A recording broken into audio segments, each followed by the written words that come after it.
TESOL presents Free Friday webinars. I am your hostess, Shelly Sanchez-Terrell, and this is Roscoe the Pub, who sometimes comes and joins us just to say hi. We hope you've had a good week. Remember, our webinars are hosted by American TESOL, and they're free. They've been free for the last 3 years, and we have over 200 presentations. We give you free access to the recordings, the actual slides, and also the bookmarks. So just visit shellyterrell.com webinars or esltech.com or American TESOL, and you'll find all of these. And you can also find where you can get different types of certificates. If you join the ESL Tech course or you are part of American TESOL, then you'll also receive a certification in teaching with technology. So this is actually one of the last assignments we have before the overall presentation if you are taking the tech course.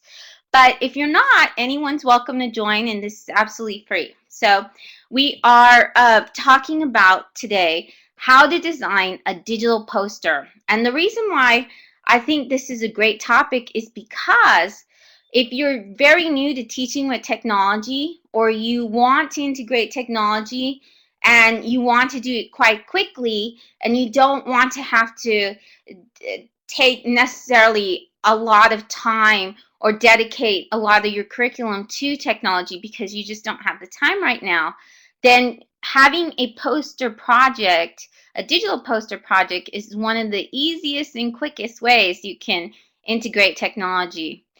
Your students will love it as well, because I'll show you how you can get your students to be creative, how they can apply their research, they can actually save time on research, and how they can create the poster in a way that really shows you that they've thought about the topic, they've learned your subject, and they're pretty engaged and excited. So I think that that's all really good when you have a technology project. There are many benefits for using digital tools to create a poster. One of the reasons that I really like digital tools and apps for creating posters is because they're free. That's a great one. But I remember having to design a poster was one of the projects that I often got from teachers, and it was a huge hassle. Not only during science fair project times, but anytime I had a poster project, it caused me a lot of stress. And the reason was because when you design a poster, you have to spend money on the materials. And there's a lot of times when your students have to spend time not only in creating the poster, but sometimes if they don't have a lot of money, then I know poster boards are pretty inexpensive, but a lot of times they'll want to add labels, they'll want to have pretty markers, they'll want to have construction paper, and all of that will sometimes take a lot of money. If you are designing a poster and you're including colored pictures, that also costs a lot of money. But all of this takes a lot of time. And if your students are spending so much time on the poster, then it's really important in the end that it's preserved. And that was one of my struggles as a teacher with giving poster projects, because they would bring in these beautiful posters and I couldn't put them anywhere. I couldn't save them. I wanted to save them, but in reality you can't. So if you do a digital poster, you can still be very creative. You can use different fonts that they have because they have media libraries. You can use stickers, you can add audio, you can add video, so your students can still be creative, but they also get to keep that. They get to keep it for life because it's stored on the web. So that's one of the really great benefits of using digital posters. The other great part of it is it's great for the research, because a lot of times your students, if they work with paper, It's hard for you as a teacher to check their references, but with the digital poster you can click on the references, so it's a little bit easier to go around. For example, and I'll show you different tools like ThingLink, and you can hover over them and you can see the actual sites they pop up, and so you can get a sense if they really did research or if they just linked to Wikipedia. So I think that's really important. They're also embeddable, so you can move them around. The student can embed it in a portfolio, but you can also have a copy on your student website. There's lots of data visualization tools, so a lot of these different sites that I'm going to share with you make it easier for your students to turn their research into charts and graphs and make it really beautiful. And so you can integrate a lot of math and science and statistics. It gives them a global audience. There are also many templates to save you time and to also help students think about design. And there's always that really wonderful benefit, I think, that if you're a student who rides the bus like I did, then you're not going to have, your day isn't going to be ruined because there was either rain or somebody who ruined your poster that you spent hours on.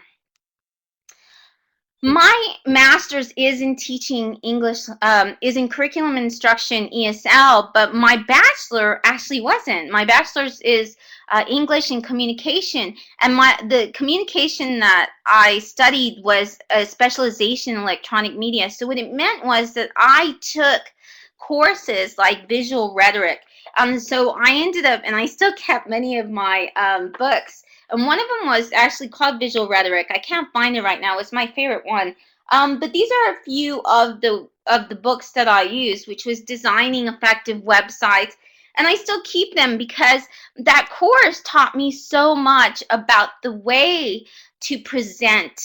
And the reason is because, and I think that's a huge problem when you have when you have students and you teach them about research, but they don't know how to translate what they discovered in their research to their audience. And that is an important skill that we need to develop with our students.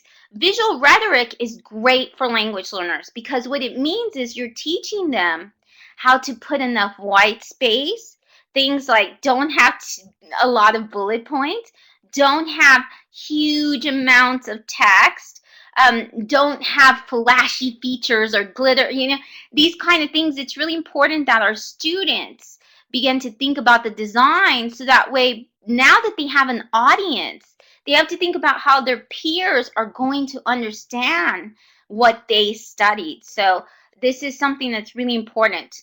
Now, I know a lot of you didn't take visual rhetorics. That's okay, because I am sharing with you some great resources to teach this. You can teach it by using some of these great lesson plans. Artskills.com has things about the color wheel, adding images properly, 10 great steps to choose a title, how to brainstorm, calendars for managing your time. So all of these resources are really good. You can find all of these resources if you go to the Pearl Trees, which is pearltrees.com, Shelly Terrell. And then if you do search for poster tools, and I've also added it in the chat box. But then you also have Canva. Canva.com is one of the best resources for designing digital posters, infographics. It even has, your students will love this because it even has layouts for creating their Instagram quotes or Facebook, their Facebook covers. So it really does help with other social media as well.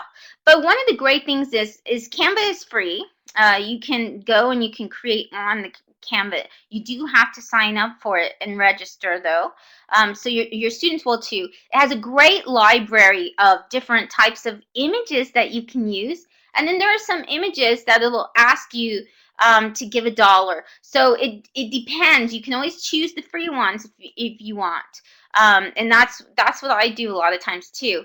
But Canva also has a design school, and so your students can take these different workshops, or you can do a lesson plan based on these workshops where it talks about things like background, shapes, how to lay out, how to choose font and color, and it does make a huge difference. You can find many rubrics, you can find many ideas and different types of rubrics and evaluations to work with in my book, Learning to Go. I do have a rubric where it talks about visual design, and that's where you get your students to pay attention to the design and what you need from them to accomplish this poster successfully. So you might say, well, this could be fun, and how do I get my students to really learn the materials? Well, the way you do it is you go through them, you go with them, you sit with them and you show them the rubric, but you also talk about the elements in the rubric. And a lot of times teachers will even go as far as letting their students really help them develop the rubric. So you have the different types of categories. One of them is going to be visual design and layout.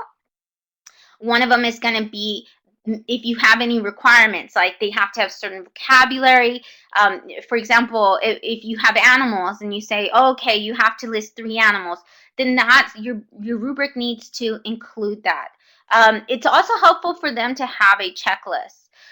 So that way they know it's reinforced. It's really, and your checklist should be very simple. It should say it needs to have this vocabulary. And it's important that when we're creating rubrics and we're creating evaluation forms, that we aim them with the student in mind. In other words, we talk in a language the student can understand. Because too many times we talk in a language that not even we understand. So we need to make sure that our language learners or it's at the level that our students can understand. The other part that I have in Learning to Go, and I think is really important, is I have different types of assessment. So not only do we have the rubric, but the student in the rubric will also grade themselves. One of the last questions is, why do you feel you deserve this grade? And they have to grade themselves. The group will grade them or evaluate them anonymously. Okay. I mean, I won't share with them what the others said, but it gives me an idea of what quality of work and how much if you do it with the group. And then there's also this student evaluation, and that's when I think it's really important when you have these creations and these projects to have where they present it, because when you get to higher learning or higher education, then your students are going to be expected to present. They have to present their thesis. If they do a PhD, they have to argue it. They have to argue their dissertation.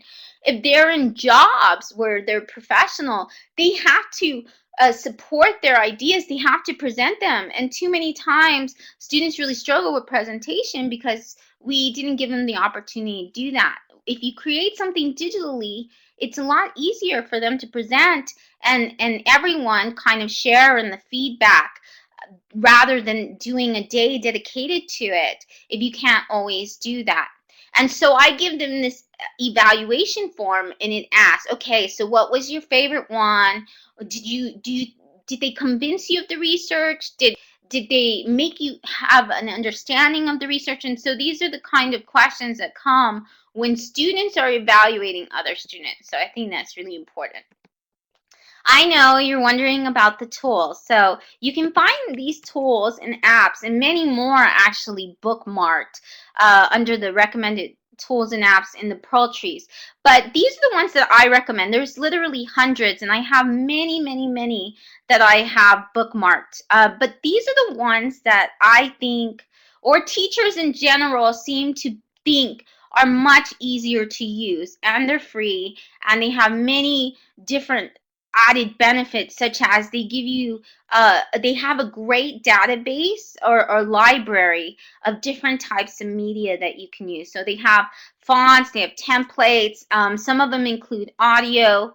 The other part about it that I like is that these are usually, these tools and apps are supported on multiple devices. So if you have an Android, if you use a Chromebook, if you use an iPad, if you use a regular laptop, then you will be able to use these tools for free. And so that's great, because sometimes we need to make sure that all of our students have access.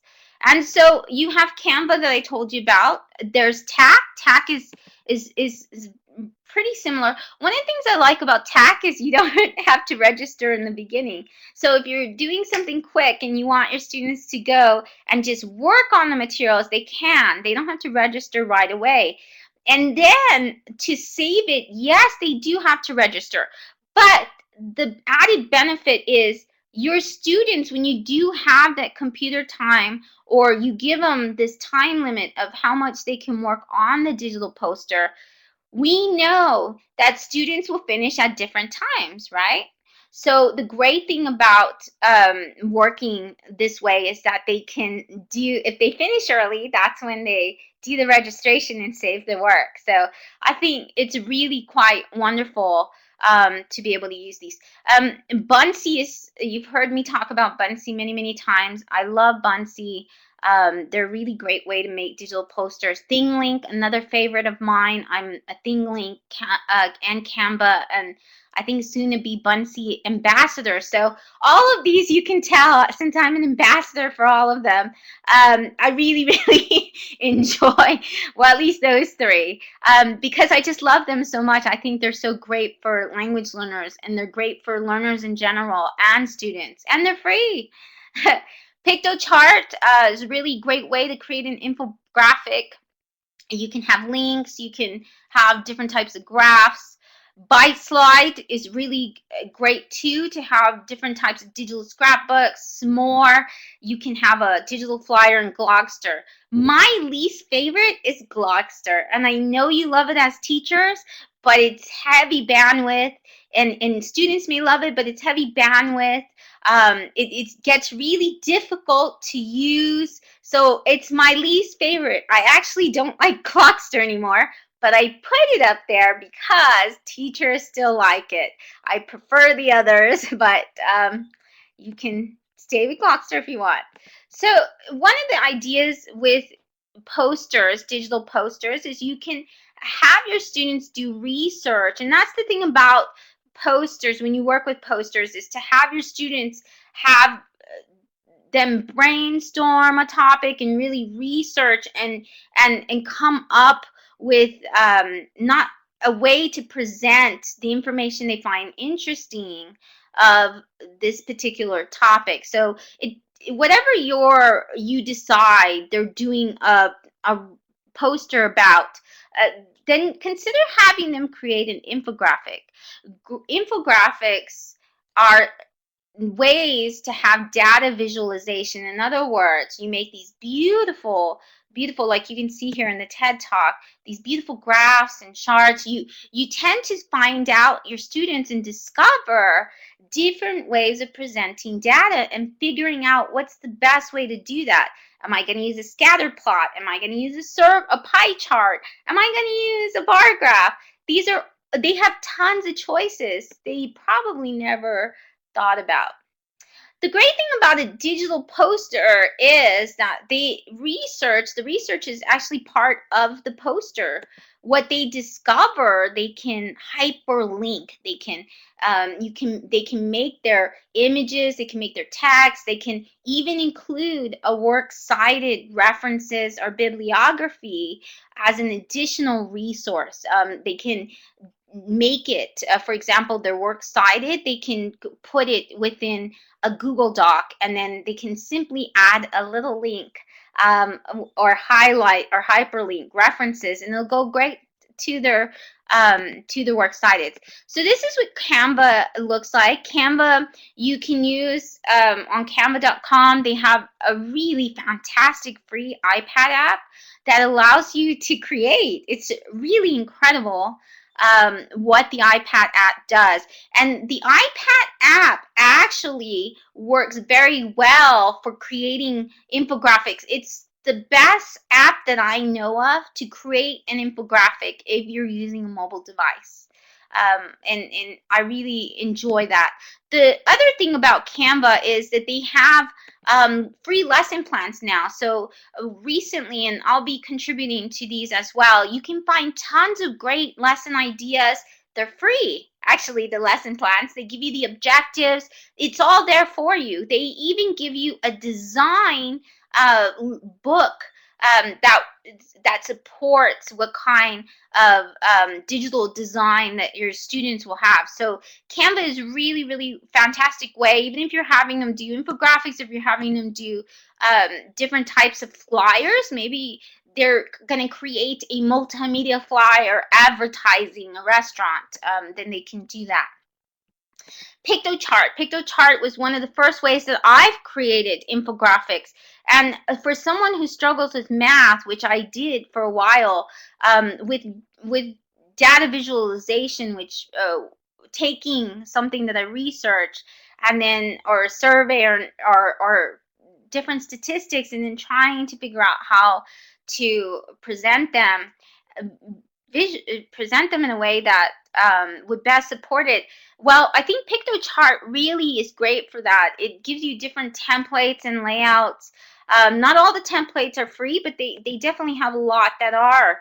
And so they give you that template and that guide. They give you a lot of examples, and they give you different ways to present data that you research. Now you hear research and data, but I don't want you to think that that this is related only to math, because a lot of times when I have my students write argumentative or persuasive papers, they always had to do polls and ask their peers and create a survey, and they had to collect and see how many people really favored, for example, the death penalty or wearing school uniforms. And so they had to collect research to support their writing. And when you have students do any type of subject, when they study any subject, it should involve research. And so it's not only for math and science, it's for all subjects whenever they can tie in the math, and I think that's really important. Bunsy has an incredible app. You will love it because they do something that a lot of apps don't do. They allow your students to record audio. How cool is that, audio? They can audio record for language learners. That's so important. They can add backgrounds. They can add their own photos, text. They can write. Isn't that awesome? And they can add stickers as well. But it's amazing. Bunsy Bits is the iPhone app. So Peggy George is talking about how she has on her iPhone. The iPad apps is actually Bunsy Pro. It's free as well.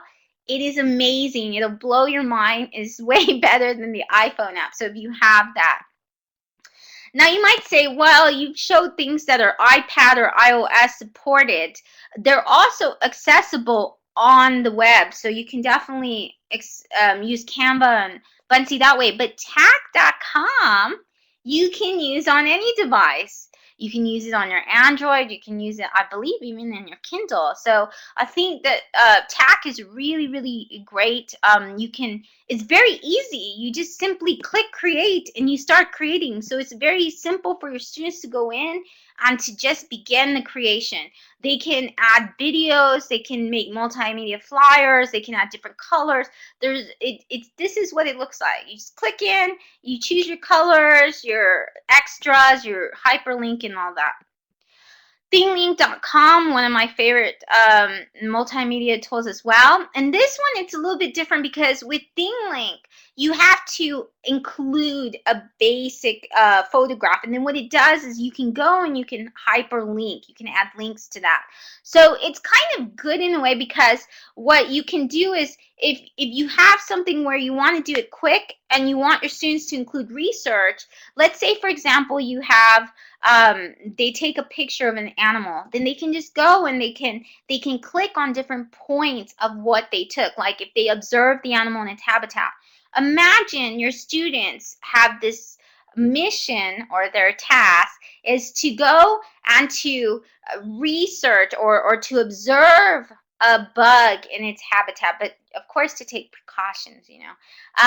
And then they observe, for example, a spider, which I know is a different type of bug, but and then they see it in its web, then they can go and after they can take a quick picture, they can upload it, and then they can add hyperlinks that includes the information. What kind of species was it? What, you know, what does the spider, what does it need in its environment? What does it eat? You know, what are the things that it does? So, or something like maybe a beetle or a ladybug. So all of them could have this picture and they could put the data afterwards. And so ThingLink is really good for different types of multimedia tools like that. The other thing about ThingLink is that it is supported on iOS and on Android, so you can use it, the app, with both. And it's pretty simple. Smore.com, it's a way to make a multimedia flyer, so you can present research about a person. Now, it's important that we teach our students how to do great digital research. We actually had a previous presentation about digital research, and you can find out more that way. But it did show this poster that is really great. It's actually a website. And even though it's for kids, I think it's even good for teenagers and adults because it shows them sort of like an infographic, the process of research, of digital research, and includes many of the things that we need to teach our students. When you do digital research, you can make it very easy for your students. If they're using Google Docs and that's where they're doing their works cited, or even if they're doing it on Microsoft Word, then what they can do is they can use this extension called Cite This For Me.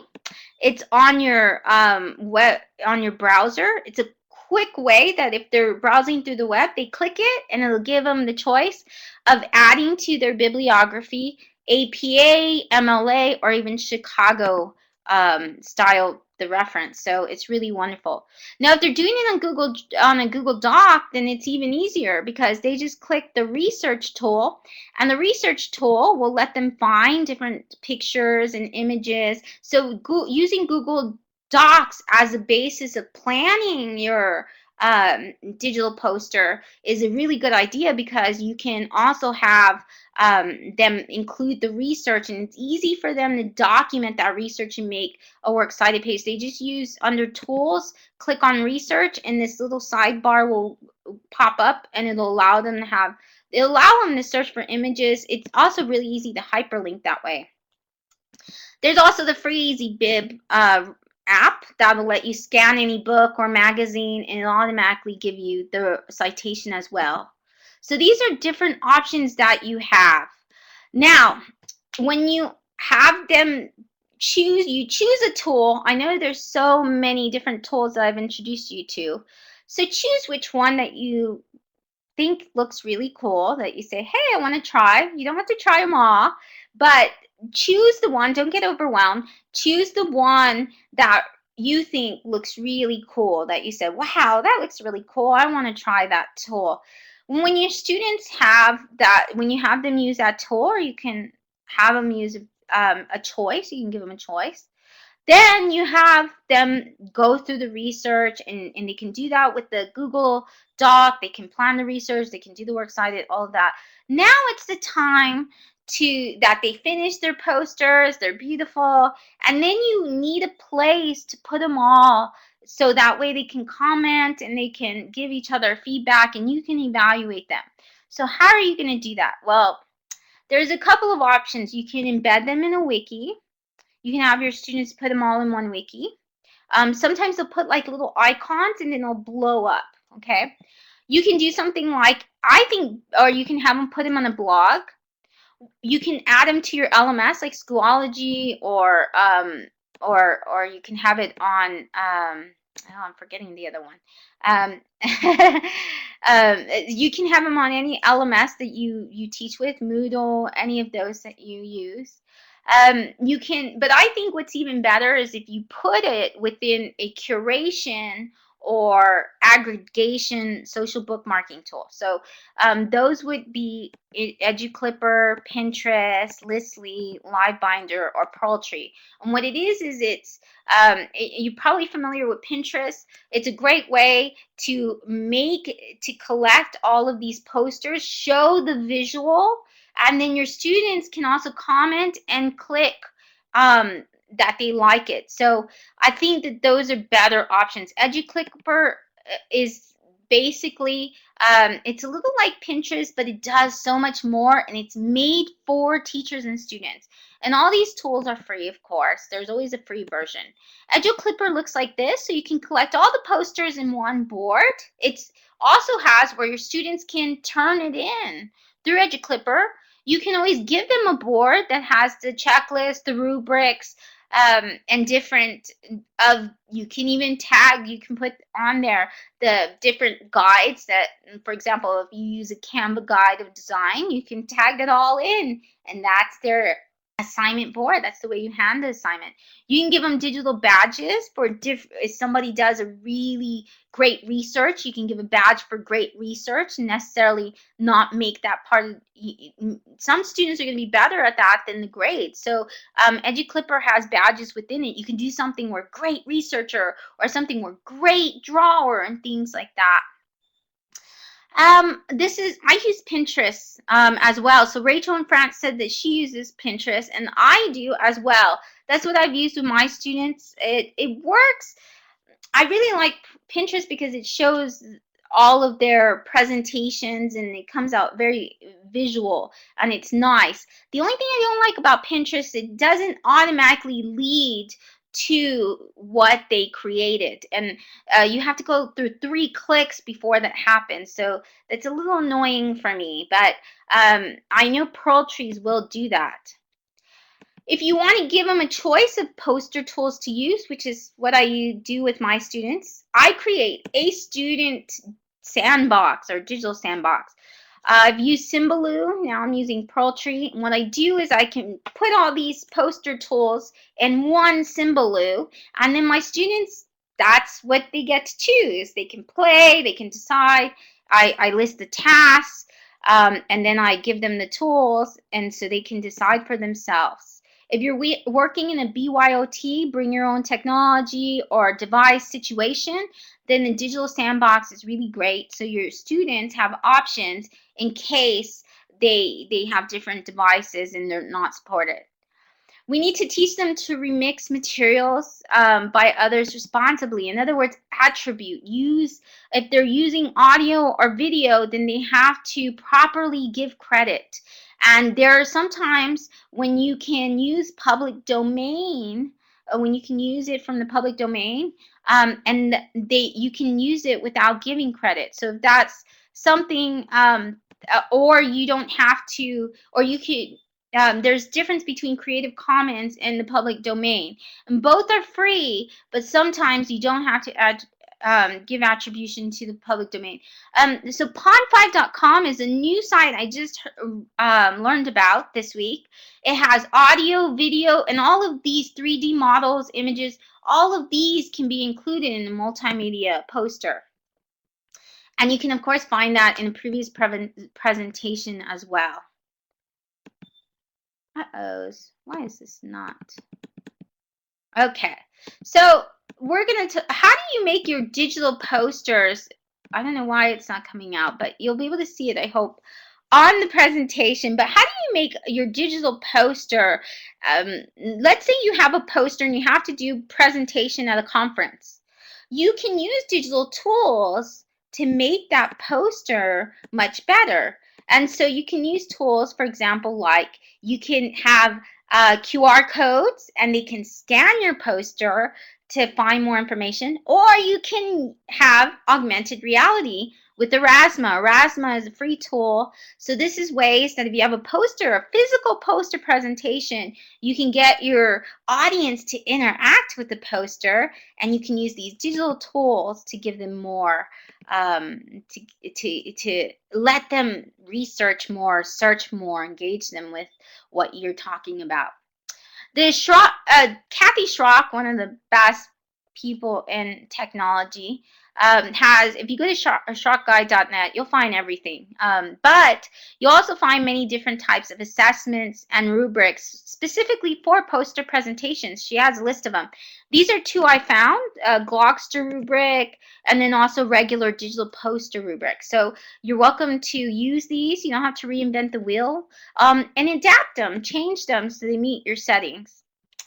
And that's about it. So if you want to access all of these great bookmarks and you want to go back and dive into playing with a few of these tools, then you can. You can go and you can visit the Pearl Trees that has everything. It even has access to